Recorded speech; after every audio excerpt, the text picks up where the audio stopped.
叫它 Xinyi and Neihu。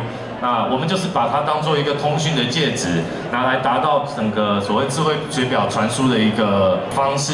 这个最大的特色可能就是在它的省电以及它的耐久性。